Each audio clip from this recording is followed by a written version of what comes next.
va se jaser un peu de cuillère ondulante. En fait, plus précisément, du montage classique pour pêcher la truite mouchetée qu'on a tous utilisé un jour ou l'autre. Durant chaque saison morte, j'ai des questions là-dessus. Les gens me demandent si j'ai des couleurs favorites, si j'ai des formes de cuillère favorites. J'ai toutes sortes de questions qui m'arrivent. Puis j'ai jugé que ça valait bon de s'en rejaser quelques minutes. Ce que j'ai ici avec moi, c'est mon coffre de l'Eclear Wobbler.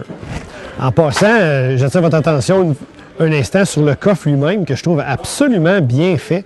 C'est une pièce de styromousse en fin de compte avec des ouvertures prévues pour y insérer à la serre nos cuillères.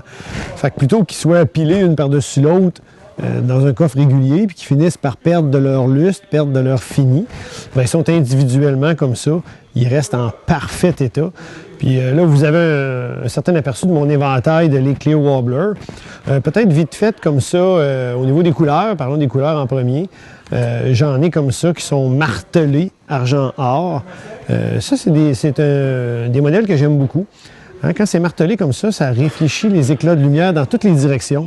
C'est plusieurs petits éclats lumineux dans plein de directions. Versus une cuillère classique qui va faire un gros éclat lumineux dans une direction. Puis, dans bien des circonstances, c'est ce qu'on va préférer comme ça, la marteler. J'en ai aussi des modèles avec du bleu. Ça, par temps ensoleillé, moi, habituellement, c'est bon pour moi. Inversement, quand on a une eau qui est ambrée, qui est colorée, ou encore quand il y a peu de luminosité, peu de soleil, j'aime bien avoir des cuillères ondulantes qui ont du chartreuse. Fait que, en eau embrouillée, du orange. Donc ça vous donne une idée un petit peu de comment on peut jouer avec les couleurs. Puis évidemment, quand les résultats tardent, même s'il n'y a pas toujours de raison logique, après 3/4 d'heure, 1 heure, si on n'a pas de touche, puis on sait que les poissons sont là, bien, on la change. Hein? On la change. Évidemment, on peut jouer au niveau de la couleur, mais on peut jouer au niveau de la forme aussi. Des modèles comme ça, les L'Eclear de cette taille-là, moi, je mets derrière ça un bas de ligne de 2 pieds de long. Il y a quelques années, le magazine Aventure Chasse et Pêche avait fait une étude exhaustive là-dessus avec des pêcheurs-testeurs durant toute une saison. On était arrivé à la conclusion que la meilleure longueur de bas de ligne, c'était 2 pieds. 24 pouces. Fait que si on ne veut pas se casser la tête, un bas de ligne de 24 pouces avec un petit hameçon numéro 8. Encore une fois, chose qu'on a apprise grâce aux tests de terrain du magazine Aventure Chasse et Pêche. Une cuillère comme celle-là, c'est une cuillère qu'on doit pêcher très lentement pour en soutirer le maximum d'efficacité. Hein, on peut se laisser porter par la brise. On peut utiliser un moteur électrique pour aller vraiment lentement. Hein, puis ce qu'on souhaite arriver à avoir, là, c'est un mouvement qui fait en sorte que le bout de notre canne à pêche, il ondule comme ça de façon constante. Il fait vraiment bouger le bout de la canne. On le sent bien. Ça veut dire qu'on a la vitesse lente qu'il faut et qu'on soutire le maximum d'action de cette cuillère-là. Outre ça, on peut s'en aller vers des cuillères qui sont un peu moins larges. Des cuillères de milieu, je dirais, pas des étroites, pas des larges, des cuillères intermédiaires. Voilà, c'est le terme que je cherchais. Je vous montre ça à l'instant. Une des cuillères ondulantes qui me fait prendre le plus de truites mouchetées à vie, c'est celle que je m'apprête à vous montrer. Attendez un petit instant, il y en a beaucoup, hein? L'éventail est très, très large. J'aurais aimé avoir exactement la couleur que je voulais vous montrer, mais en fait, de toute façon, il faut avoir un certain éventail de couleurs. Au moins, si je pouvais avoir. Voilà. Ça, c'en est une ici. Elle est martelée. C'est une William Wobbler martelée. Si je l'avais eu, argent et or, à mon goût, à moi, ça aurait été encore mieux. Mais bon, il y a certaines journées que ça peut être celle-là que l'on préfère. Fait que même montage que d'habitude. Un bas de ligne derrière, on peut mettre un ver de terre ou un petit leurre. Puis, avec ça, on peut aller plus rapidement. Ça nous permet de couvrir plus de terrain. Elle se pêche très bien au lancer aussi. Donc, c'est un modèle que je juge, moi, un peu plus polyvalent. Donc, si une approche lente avec une cuillère qui émet beaucoup de vibrations comme l'autre n'a pas fonctionné, on peut s'en venir avec un modèle intermédiaire comme ça, qui est vraiment très, très bon. À l'autre bout du spectre, on a la pêche avec des modèles vraiment plus étroits. Je vais vous trouver une de mes favorites qui est ici. C'est une Mooselook Wobbler. Okay? Là, on voit qu'elle est vraiment étroite. Elle, on peut l'utiliser sans bas de ligne, uniquement comme on la voit là, puis l'utiliser à des vitesses beaucoup plus rapides. C'est une cuillère qui est capable de prendre de la vitesse. Puis durant l'été, des fois, c'est provocateur de ramener nos cuillères ondulantes très rapidement. Il faut prendre soin en avant de mettre du plomb, par exemple, pour le faire descendre à une certaine profondeur.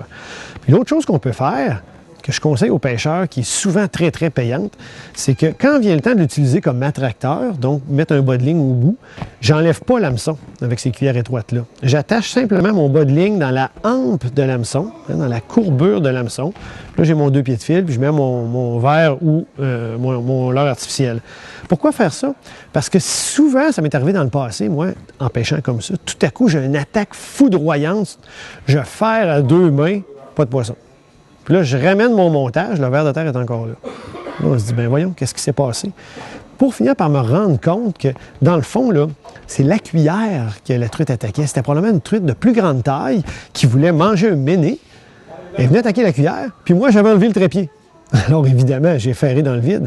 Fait que maintenant, depuis quelques années, avec ce genre de cuillère-là, ce que j'aime beaucoup faire, c'est, comme je viens de l'expliquer, d'attacher mon bas de ligne dans la hampe de la cuillère, puis d'aller mettre mon petit hameçon numéro 8 au bout. Fait que si c'est une truite de taille petite ou moyenne, ou encore une grosse truite, mais qui ne cherche pas nécessairement un méné, elle va attaquer le leurre ou la peau au bout. Mais si c'est une grosse truite qui veut une proie plus imposante, qui veut un méné, bien souvent, elle va venir attaquer la cuillère, puis parce qu'on l'a gardé là, l'hameçon tripe, on va réussir à ferrer notre poisson.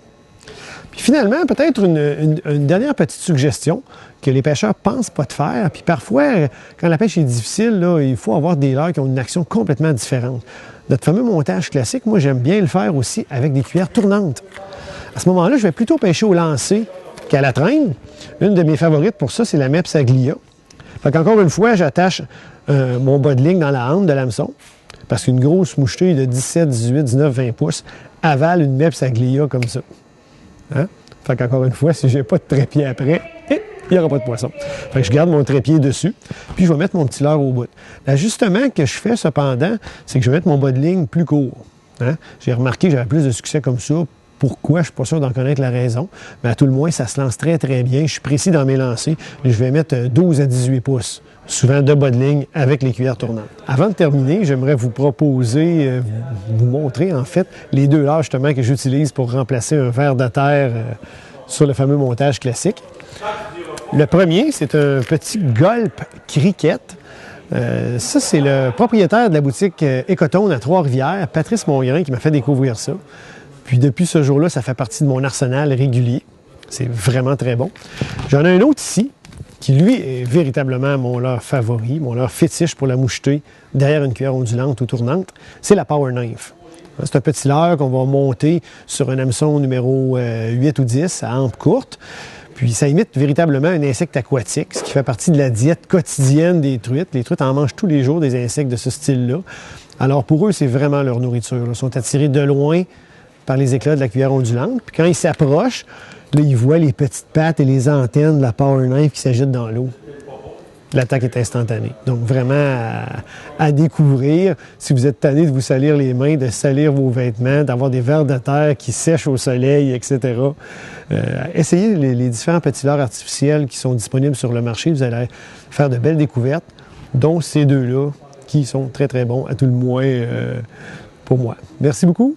Bonne pêche. À la prochaine.